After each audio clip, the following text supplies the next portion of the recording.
यदि मैं आकाश पर चढ़ूं तो तू वहां है, यदि मैं अपना बिछौना अधोलोक में बिछाऊं तो वहां भी तू है। रविवार 31 जनवरी 2021।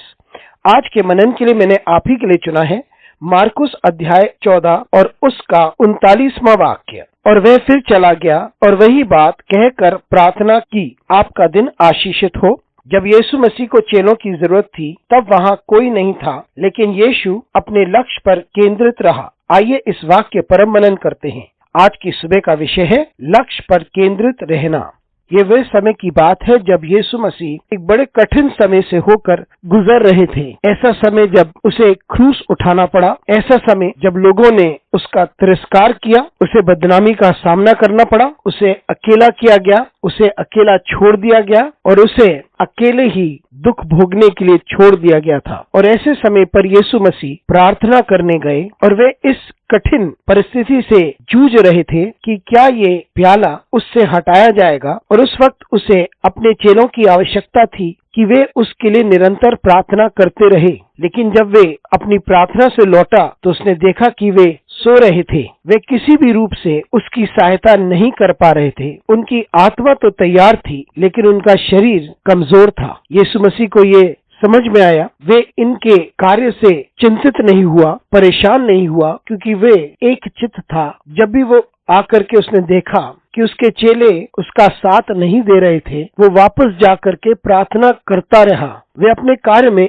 एक चित्त था। यीशु मसीह ने अपने आप को संपूर्ण रीति से परमेश्वर के हाथों में अपने आप को सौंप दिया था और वे इस बात से जूझ रहे थे। और जो उथल पुथल उसके चेलों के द्वारा हुई थी, जो सो रहे थे जबकि उन्हें प्रार्थना करना चाहिए था। मित्रों, हमारी जिंदगी में भी ऐसा समय आता है जब हमें सब कुछ अकेले ही करना पड़ता है, लेकिन उस वक्त हम चाहते हैं कि लोग हमारी सहायता करें, हमारे साथ खड़े रहें, हमें बल दें और छोटे छोटे कामों से हमें प्रोत्साहित करें। लेकिन यीशु मसीह के साथ उस वक्त ऐसा कुछ नहीं हुआ था। लेकिन यीशु मसीह अपने में केंद्रित थे। वे परमेश्वर के से संघर्ष कर रहे थे और संपूर्ण रीति से परमेश्वर की इच्छा के अनुसार अपने आप को निछावर कर रहे थे। हमारी जिंदगी में भी ऐसे समय आते हैं जब हमें दूसरों की सहायता की जरूरत होती है, दूसरों की मदद की जरूरत होती है और दूसरों से उत्साह की जरूरत होती है। लेकिन हो सकता है कि हमें प्रोत्साहित करने के लिए कोई ना हो और उसके विपरीत लोग हमें निराश कर सकते हैं। ऐसे समय भी आते हैं जब लोग हमारे संघर्ष को समझ नहीं पाते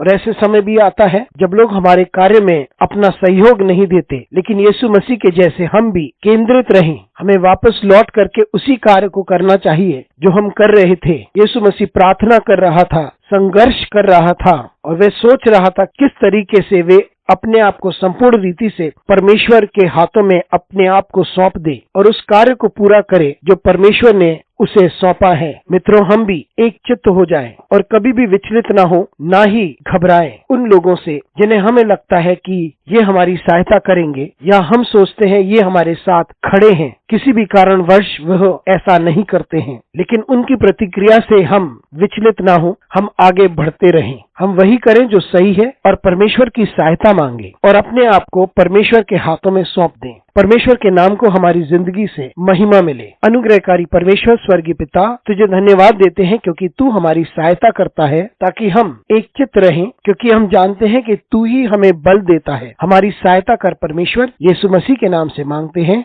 आमीन।